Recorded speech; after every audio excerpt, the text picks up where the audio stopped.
Welcome back to the channel new blog. আজকে তোমরা ভালো আছো, আমিও ভালো আছি। আর অনেক দিন পর ভিডিও দিচ্ছি, আর ভিডিওগুলো করাই থাকছে, আর আমি তোমার সাথে আপলোড করছি। অনেক দিন পর ভিডিও যাচ্ছে, তার কারণ হলো যে প্রচণ্ড নেট প্রবলেম। আর এই যে ডায়েরি নিয়ে বসেছি, একটু লিখি ডায়েরি, ভালোই লাগে। তোমরা কারা লেখো অবশ্যই জানিও। তো লেখার ফল তোমাদের কেমন ফিল হয় সেটাও বলতে পারো। আমার বেশ ভালো লাগে। আমি এগুলোর মধ্যে অবশ্য থাকতে পছন্দ করি। আর চুলটা ভেজা আছে, তাই তো চুলটা শুকাচ্ছি। রান্না বান্না খাওয়া দাওয়া সব কিছু টাইম মতন হচ্ছে, করার চেষ্টা করছি, কাজকর্ম করার চেষ্টা করছি। কিছু জিনিস একটু আপস অ্যান্ড ডাউন তো সবসময় চলতে থাকে লাইফে। প্রত্যেকটা লাইফে আপস অ্যান্ড ডাউন থাকে প্রত্যেকটা মানুষের। আর এদিকে সব কিছুর মধ্যেই ছোট বড় মাঝারি প্রবলেম তো থেকেই থাকে। তো সেই কাজগুলোই হওয়ার চেষ্টা করি যে না, যেন ঠিকঠাক করে সুন্দর করে মিটিয়ে সব কিছু কাজ হয়ে যায়।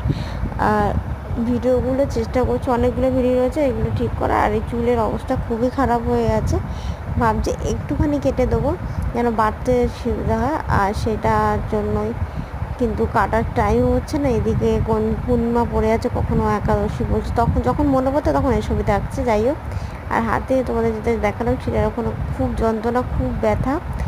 আর কি বলবো, ওটা আমার হঠাৎ করে হয়েছে, জীবনে কখনো হয়নি। এই আগের বছর থেকে আমার করছে, কিন্তু আগের বছরে কম ছিল, এবার বেশি। আর বাইরে বৃষ্টি দেখেছো, নোংরা জল, কি গন্ধ বলুন।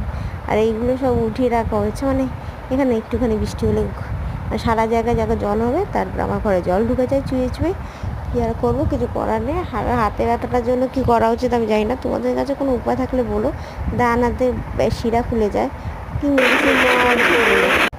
কেন কী মেডিসিন নেওয়া উচিত আমি জানি না। আমি এখন ডাক্তার দেখাতে যাবো, ওরা প্রচণ্ড একগাদা করতে হবে, আর আমার তো পোষাচ্ছে না। তাই আমি ভাবছি নিজেরটাই নিজে করার চেষ্টা করবো। কিন্তু আমি এটা একটা জিনিস দেখছি, প্রচণ্ড হালকা কাজকর্ম করলে হাতে ব্যথা থাকছে না, কিন্তু ভারী কাজ করতেই লাগে, একটু কাচাকুচি তো করতেই লাগে, অনেক সময় জলের বালতি টানা হিচড়া করতেই লাগে। এইগুলো তো বাড়িতে থাকলে এগুলো করতে লাগে, এগুলো তো আর আমার বর কাছ থেকে এসে করে দেবে না বলো।